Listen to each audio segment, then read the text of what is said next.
الرحمن الرحيم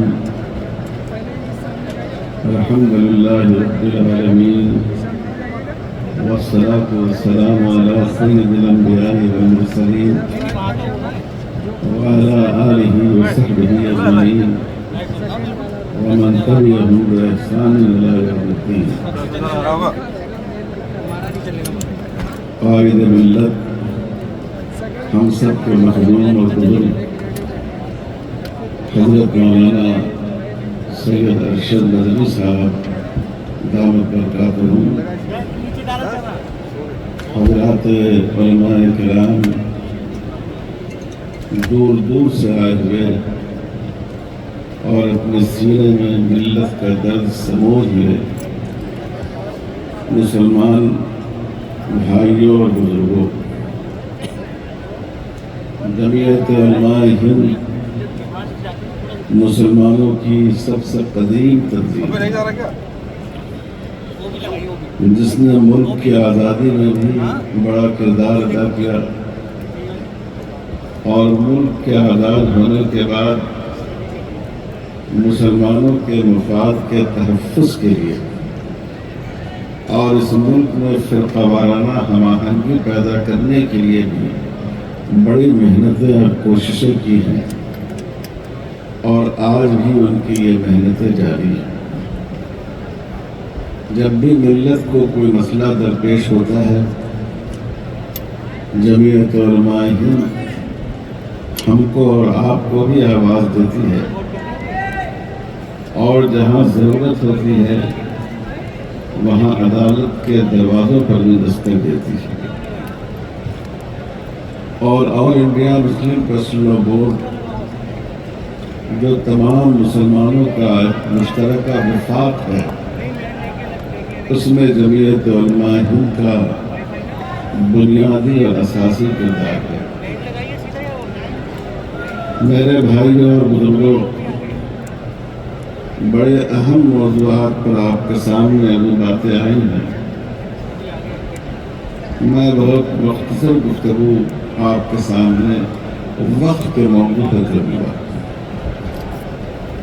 میرے بھائیوں، یاد رکھیے، وقت ایک عبادت ہے، جیسے نماز ایک عبادت ہے، جیسے روزہ ایک عبادت ہے، جیسے زکوٰۃ اور حج ایک عبادت ہے، اسی طرح وقت بھی ایک عبادت ہے۔ رسول اللہ صلی اللہ علیہ وسلم نے اشارہ فرمایا کہ جو مالی عبادت ہوتی ہے، جس میں مال کے ذریعے عبادت کی جاتی ہے، وہ دو طرح کی ہیں۔ ایک تو وہ عبادت ہے جس کو ہم ایک دفعہ انجام دے لیتے ہیں، اور ایک وہ عبادت ہے جس کو صدقہ جاریہ کہتے ہیں۔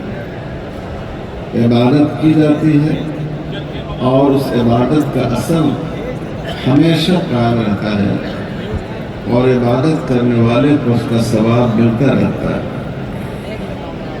اس عبادت کو سب سے پہلے خود رسول اللہ صلی اللہ علیہ وسلم نے کیا ہے۔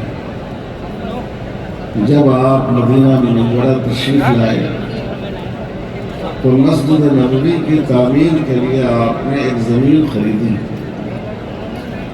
لوگوں نے اپنی طرف سے زمین کی پیشکش کی، لیکن آپ نے فرمایا سامنونی بالحائط، تم اس باغ کی قیمت لگاؤ، اور آپ نے اپنی جیب خاص سے اس کی قیمت ادا فرما کر اس زمین کو حاصل کیا،